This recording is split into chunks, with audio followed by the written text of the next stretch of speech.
Dans les bois, avec le danger de la nuit. Cette vidéo est destinée aux personnes qui veulent devenir détectives. But how do you do that? How do you become a detective?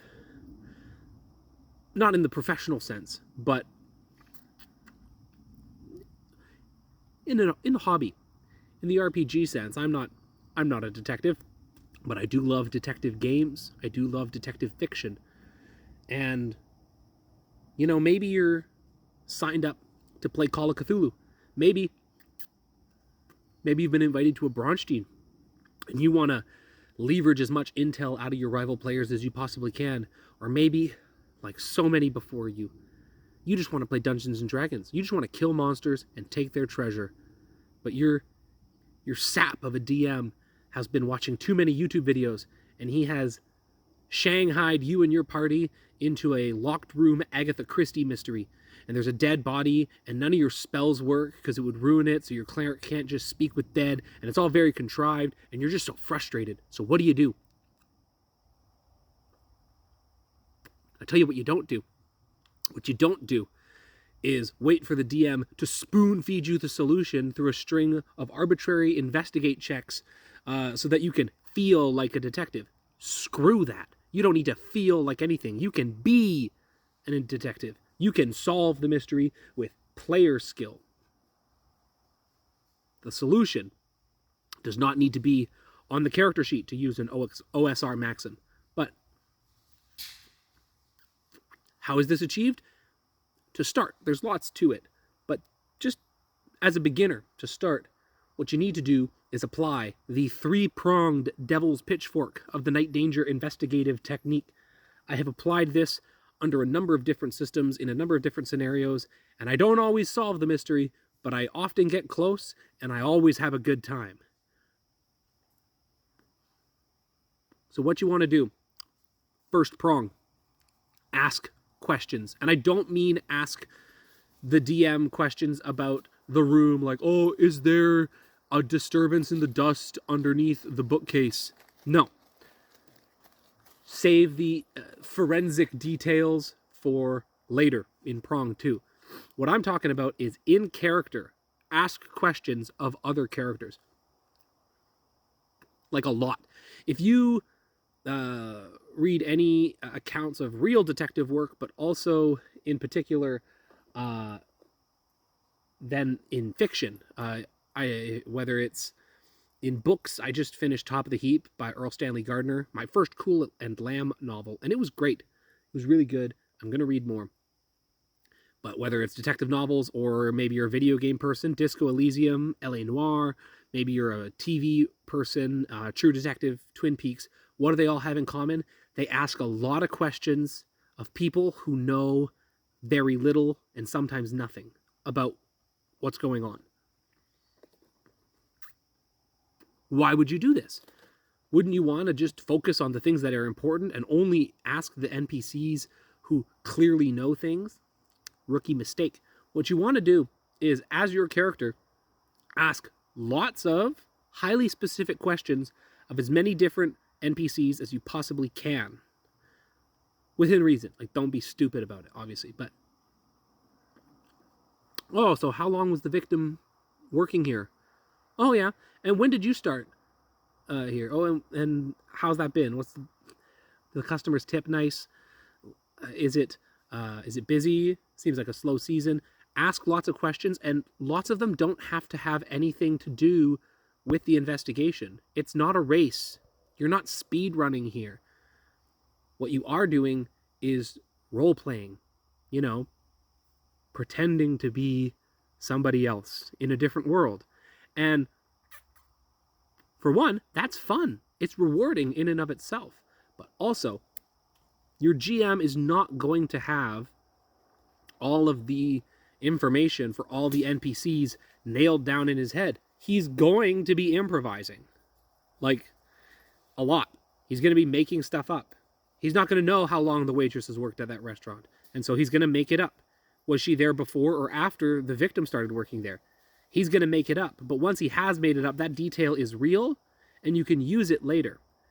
And a big part of what's helpful is, from a player skill perspective, If the DM is making up lots of answers, every now and again you're going to ask him a question where he's not making up the answer. And that might sound different. His body language might change. He might look up as though he's actually trying to remember something important. He might check his notes. This is how you can kind of diegetically pick up on the cues that a detective in a real investigation might try to pick up on when learning information about the case. So if you are asking lots of questions, you're building up this body of information that you can then take the answers to those questions, and you can ask similar questions to another NPC, compare their answers, do their stories line up? And as this happens, you're going to have a great time because you're role-playing and the DM is doing NPCs and voices and everyone's having a laugh, but you're also building up this big body of information that you can use to solve the mystery later on. The benefit of that is also it allows for you to realize your character from a role-playing perspective. The more time you spend talking as your character, the more you're going to learn about that character. The more you're going to pull from your subconscious things that are true about that character. Is he friendly? Is he hard-nosed? Does he like kids? Is he friendly with children, or is he kind of gruff and standoffish? Is he married? Is he details that often don't get brought up in the course of a usual adventure because you're so focused on the objective, you're so focused on getting the ruby that you don't really get to realize the character as a complete character. And it's very satisfying to do that. So ask questions, lots of them, to lots of people, and pay attention to the answers. Pay attention to the body language of your DM. And this lets you bypass a lot of skill checks. A lot of those skill check bottlenecks where a piece of information is withheld behind some node especially in a pre-written module, because so many mystery scenarios are just a string of skill checks that you can get stuck behind. Asking lots of questions will often ambiently bleed information out from the DM's notes into your notes that may have otherwise been locked behind a skill check. This is really useful when you get to the second prong, skill checks. You're still going to have to do them probably. It's just the nature of the beast. But you don't have to play by the rules. Oh my gosh. For the first time in my entire life, I blew a smoke ring by accident. It formed right around here. Very exciting. I wish I could do it on command, but I'm not Bilbo Baggins. When you get to skill checks, the DM is going to have, or the scenario is going to have, an intended path for you. Well, you're going to use library use at the city archives to get a hold of the floor plans for the lake house to find that there's a secret passage. And maybe you suspect there's a secret passage. Maybe when you were interrogating the maid, she let on that she thinks there's a secret passage, but you don't know where. So you decide to go down to the archives, and you want to get that. But your library use check, we're taking a Call of Cthulhu model here, your library use check, very low. Your odds of success, very low. You don't want to roll that. That's a sucker's game. So what do? You find an NPC who does have that skill check, who is good at that. You find a librarian. Oh, but maybe the librarian isn't cooperative because they don't want to. Well, then you use, if you're a big tough guy, maybe you use intimidate. Maybe you threaten. You make the librarian cooperate. And maybe that comes back to bite you later because the librarian rats to some higher power about what you did. And now there's drama and excitement. And you can follow up on that later. And it's fun. Or maybe your character is smooth and persuasive. Maybe he takes the librarian out for coffee. And she does one of these. And boom, she's willing to do you a favor. Maybe you have skills as a thief. And you break in after hours. And now you're using... you have significantly more time, which can act as a bonus to your search or library use check because you're there uninterrupted when no one else is around. The point is that if you get if the DM calls for a skill and you look, or a skill check, and you look at your sheet and you're like, that's not going to happen. You can always try and approach it from a different angle that lets you use a skill that you are strong in, that you did put points into, that you are optimized for. And sometimes this happens in Blades, but also in just other games. Sometimes the DM's going to be like, well, but that's not going to be as effective. Maybe he's only going to give you partial information, or he's going to give you somewhat faulty information, or there's going to be strings attached. This is okay. An important thing to remember is that it is always better to successfully acquire suboptimal information than it is to fail in acquiring perfect information. Suboptimal or incomplete information can be used to feed leads to the other players, and they can springboard off, and you can get the complete picture in some follow-up actions, in some follow-up pursuits, right? But you can't do that if you have nothing. If you just fail the check and you've got a fat wad of nothing, you can't do anything. You're stuck. You've been bottlenecked. That thing that so many mystery designers complain about. Always opt for a weak clue in hand is worth 2 good ones in the bush, or whatever. And thirdly, and this kind of leads us naturally to the third and final prong, which has nothing to do with improving your odds of success and everything to do with your odds of enjoying yourself at the table, which is to remember that an investigation is not like combat at the RPG table. What do I mean by that?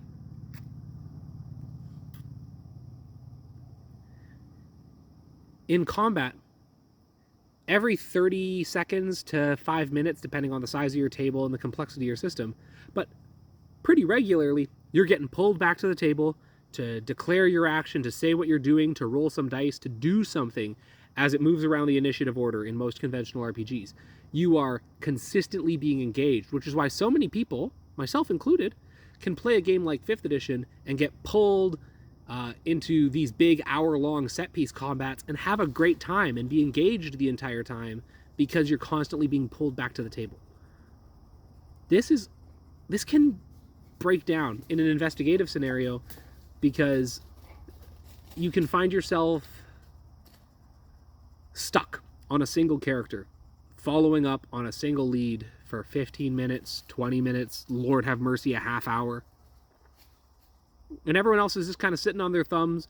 Maybe they're trying to help, maybe they're pitching in some ideas, but you can get stuck in a single scene or a single location while 1 or 2 players try to work that angle.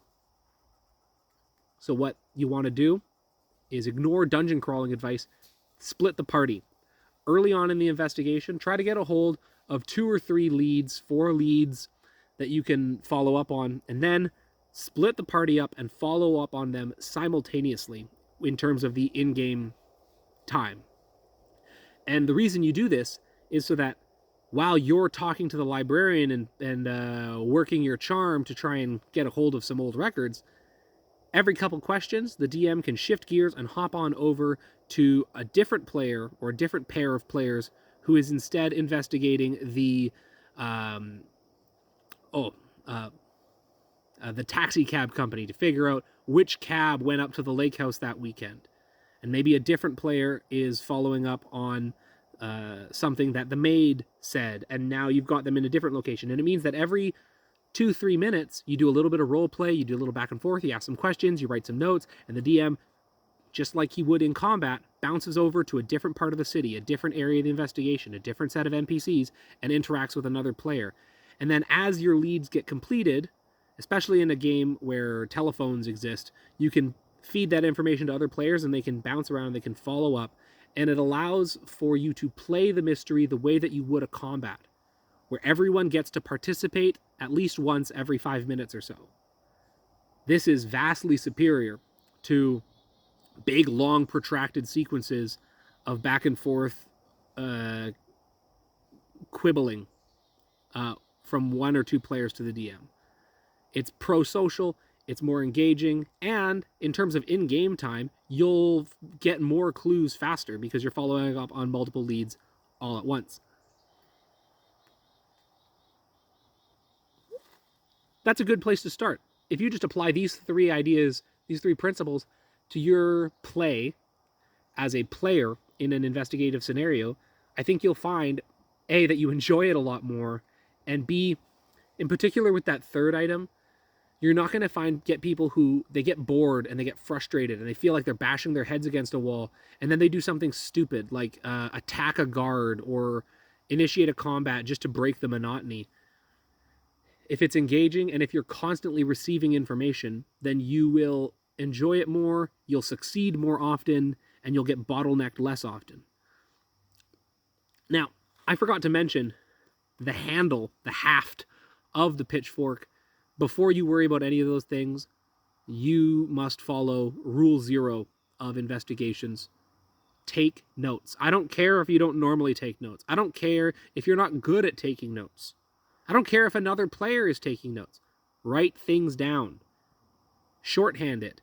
Write down names. Write down places. Write down pieces of information that you think are interesting. Regardless of whether or not you think they have anything to do with the investigation, write stuff down. What you write down and what another player writes down are going to be different, because what you think is important, what they think is important, what pops out to your ear and what pops out to their ear are going to be different. You can collate this information. You can reference those notes when you're interrogating future NPCs. You can and will forget things, especially if the investigation takes multiple sessions and you're meeting only once a week or once every 2 weeks. You will forget things. The DM will forget things because he's improvising, because you're asking him so many freaking questions. Write stuff down. This has been Night Danger, or Le Danger de la Nuit. I had my wife help me translate my little opening blurb there into French, and she recommended that I don't do a one-to-one translation of Night Danger into Nuit Danger, but rather render it as the danger of the night. Le Danger de la Nuit. And I had a little fun there, But it was a quick one. Fast. I'm firing on all cylinders right now. And take this info, apply it, and don't let your DM hold your hand and walk you through a fun house of clues that inevitably takes you to the solution. Figure it out for yourself. It's way more satisfying. It's way more fun. Everyone knows that you can become a skillful player of a fighter. You can learn tactics. You can learn logistics. You can leverage positioning and stuff, especially with miniatures on the table. Everyone knows you can get good at being a wizard, learning how best to apply your spells, which ones are most useful. But not many people recognize you can, as a skill, improve as an investigator in RPGs. And I got to tell you, it's just a better way to do things. The grass is greener on this side of the fence. And I believe in you.